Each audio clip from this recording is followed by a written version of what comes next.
And it's time to get into it straight away. We've got a couple of really interesting interviews today, and I'd like to welcome into the studio, which is great having people in the studio to talk to, Mr. David Panter, of course, the CEO from Minda Incorporated. Good morning, David. How are you? I'm well, thank you. Funny old day, isn't it? It certainly is. It's very foggy out there. I bet it's foggy down at Minda. They get the sea. It would be quite interesting down there. True. It makes it a little bit spooky. David, you've been a very welcome guest on the show a few times now. We've built up a lovely relationship, and also with some of your staff. Yep. You have some fabulous staff down Absolutely. There, don't you? Yep. Yeah, they're so bubbly when they come in. They're lovely to talk to because they're so committed to their work. They love their work, and it tells. You can see it in their faces and in how they talk about what they're doing at Minda. Lots of things are happening down there, aren't they? No, absolutely, yes. We've had a great couple of years. I've been there now since the beginning of 22, and we had been through some rocky times before then, but we put in place a recovery strategy to just make sure we were focused on the things that we should be doing to support people with intellectual disability and to cope with all the issues around the way the NDIS works, which was one of the big issues which we were struggling with. But we've made really good progress. And so we've just, in this last month, released a new strategy which builds on our recovery strategy and now sets out our sort of path forward, which is really great. It is.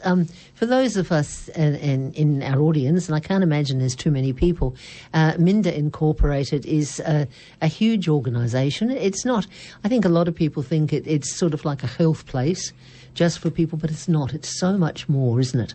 No, absolutely. I think it is one of those things which is not necessarily well understood, that we've got a great base at Brighton in our site there, but we operate across the majority of the state. We've got some great services down in Mount Gambier, over on the York Peninsula, and provide a whole range of different support services to enable people with intellectual disability to live their best lives. And to function as in the normal world. That's right. To make them feel comfortable in the normal world and not threatened in any way, which is really important. I think it's amazing how you've spread your wings, I guess you could say, because it's not only people in the city that need you, it's people in the country too. No, that's right, exactly. Yeah, and the services that you cover, I mean, you're into training, you're into leadership, all of those sort of things. You're not just providing a service for people with a disability, you're providing those services for, I don't like that word normal. I keep trying to think of another one, but the services for people for the wider community. In the wider community. No, absolutely. And you're providing those. It's wonderful. I know, for example, we've got a registered training organisation that provides qualifications for people who want to work in the disability space, either with us or with other providers. They also, though, provide training in horticulture. That's right. We've spoken to them. We, do a lot of work in that space, and for many young people with intellectual disability, working outside, working in horticulture is very attractive. It must be. So we want to enable them to get the right qualifications in the right way to give them the best chance of getting the job that they would like. You're giving them a future, aren't you? You're giving them a present, because they're here in the present and they're getting to enjoy that, but you're also giving them hope and thoughts and plans and things that they can think about doing in the future that wouldn't have been possible before. Well, exactly. I think it's about enabling them and their families and friends.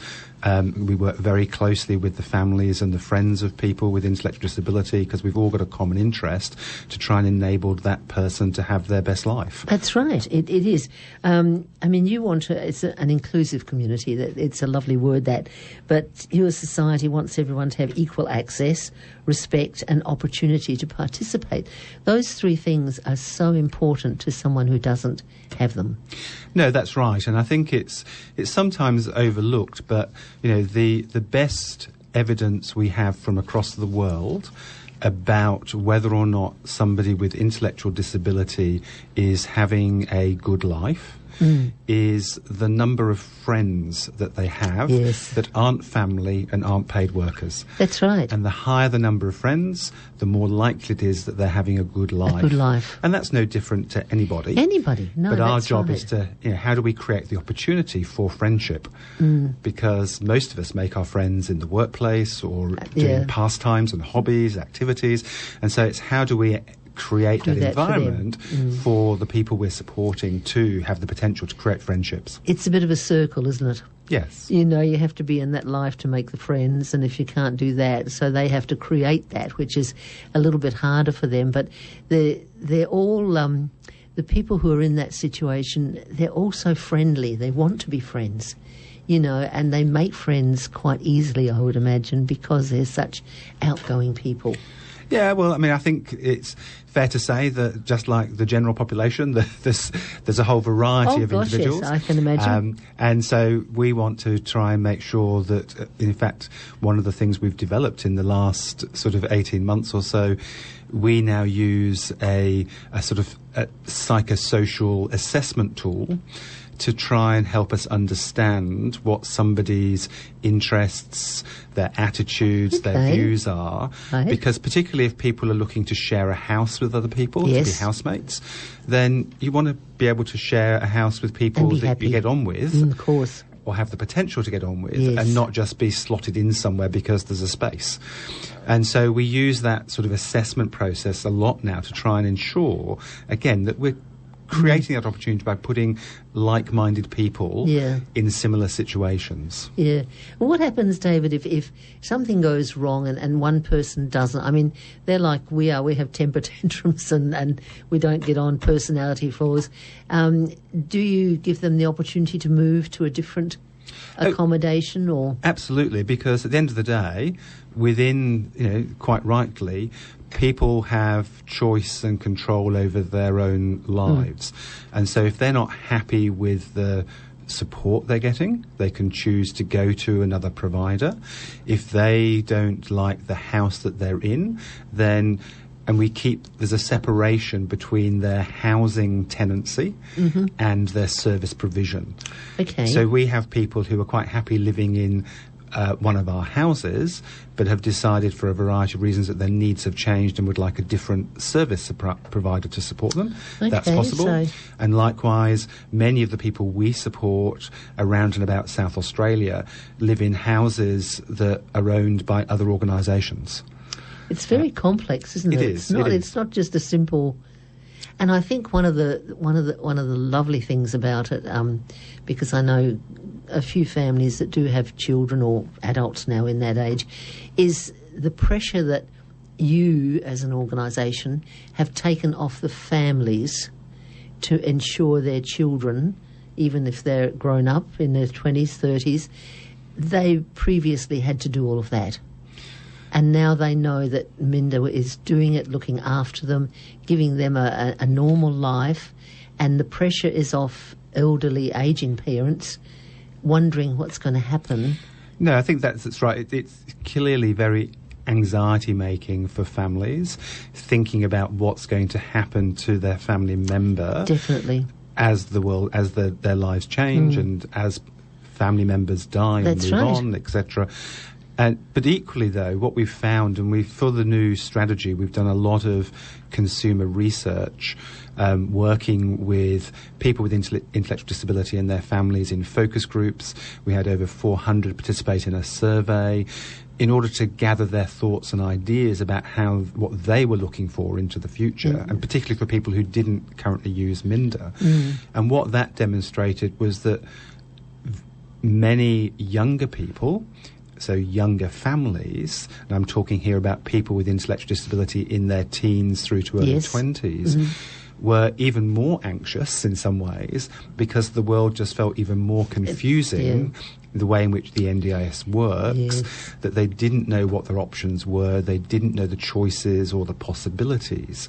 And so that means that as part of our new strategy, we're going to do a lot more information sessions, give people a chance to test and taste different services, to give them that reassurance and enable them to get a bit more confident and reduce the anxiety in their lives. It's terribly important.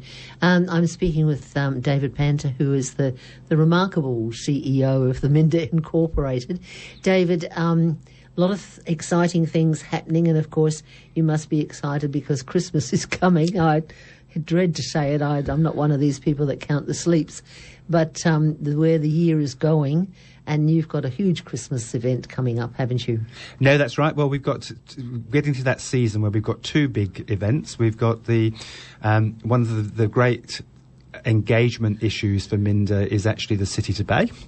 We each year have a number of people we support who participate in the City Bay. They run and they walk.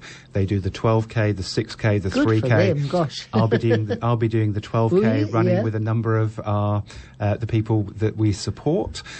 So that's always a really popular event. And when is that coming up? So that's in mid-September. Mid-September, okay. And I think it's also, if I'm right, the 50th anniversary of the City to Bay. So it's I saw that somewhere, big event for us. Yeah.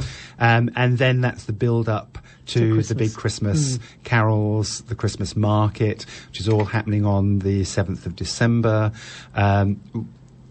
It had to be put to one side, obviously, during the COVID years. Yes, and but now last year it came back in full, and this year it's going to be even bigger. Even bigger and better. And really a lot of excitement about that. And your residents at Minda and your people that come to classes, they must all have a part in it and be so excited about it coming up, yes. No, that's right. I mean, it's just one of those big events that we want, in fact, to have more of, because what we've discovered is that those types of events are good not just for the people that we support, but also for the local community. It's a way of getting that notion of inclusive community. It is. And so, again, as part of the strategy, we're looking at different ways. We're thinking, for example, in summer this year, we're in discussions about creating an open-air cinema for a few weekends. Excellent, yes. We, as part of the Fringe Festival, we open up our cafe as a venue, and so for the last 2 years, we've had gigs and activities happening that are open for anybody at the cafe, but our clients get a concession rate if they wish to go to them. So that's the deal we do there. So we'll be doing more of that. But the markets and the Christmas carols is the peak event. Now that's on Saturday the 7th of December, so if you've got your diary handy, pop it in your diary. You want to get down there to King George Avenue. It's such a beautiful spot. It really, you're blessed. Yeah. With that spot. It's beautiful. The annual Christmas carols and markets, there will be everything there. There's on-site parking if you're worried about that, but live entertainment, I'm sure there will be food galore. Yes, we have lots of food trucks. Lots of food galore. And I think last year we had about 50 or 60 market stalls. Market stalls, and those market... Who can go past a market stall? You know, there's always something exciting. There's always a new one. I've got a little thing here that you are looking for volunteers too, if people would like to volunteer on that day. Absolutely. They can get in touch with Minda and say, we'd like to help up setting up and packing down. You know, nobody thinks about that. They all go along, and nobody thought about the people that got there at 6 o'clock in the morning to set up the... True. I know when we have our open day here, we say to people, you know, set up from 8 o'clock, and you get here, and they're here at 6 o'clock in the morning because they want to set up.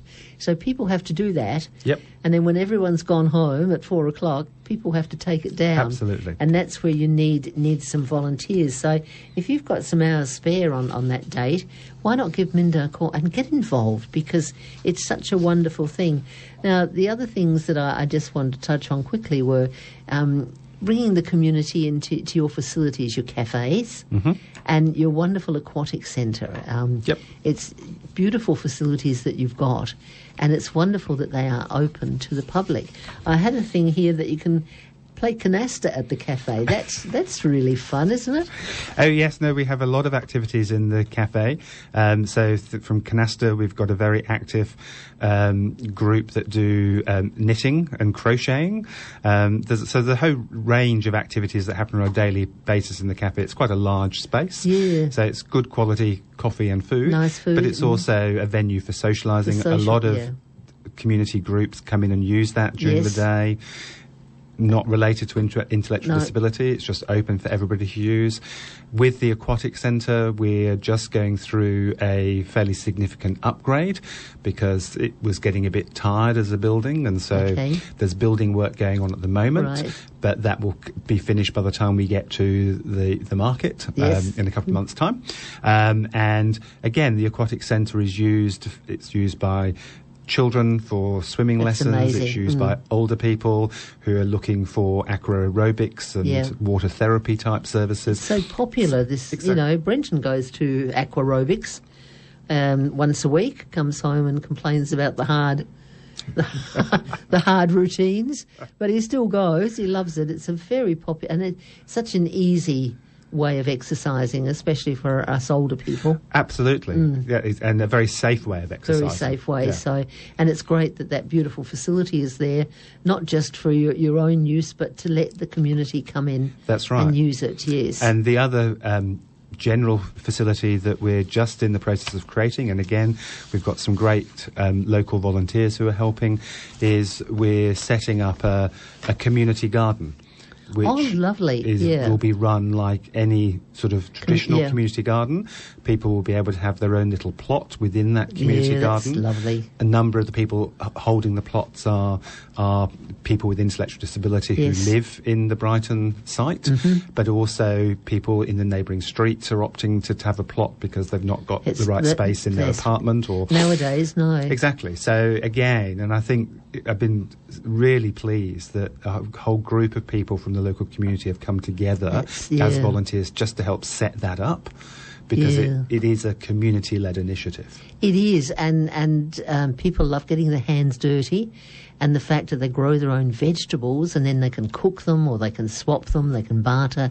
It is a very satisfying thing. Exactly. Well, it goes back to that issue about friendship, because then people might not know each other, but they've got a plot side by side, and they talk to them, and they start talking, and that's how friendships It's a wonderful thing. And I hope they're working on their next entry for the beach sculptures. Yes, next year. I hope that's still on the firing line. I'm looking forward to that. Absolutely, we've got some very enthusiastic artists and ceramic folk, etc., who do a lot of that, and absolutely really delighted with the entry that they made to the Sculpture Festival this year. And we'll be doing it again next year. Creative side out is really lovely. And again, it's just being part of the local community. And once again, thanks to your staff, because they're really amazing, aren't they? They're stunning. And what I'm really pleased about is that, within the disability sector as an industry, the turnover rate of staff on average is around about 25-26%. At Minda, it's 14%. They're staying, The use of agency staff, because you can't recruit in the sector, is around about 5%. Yeah.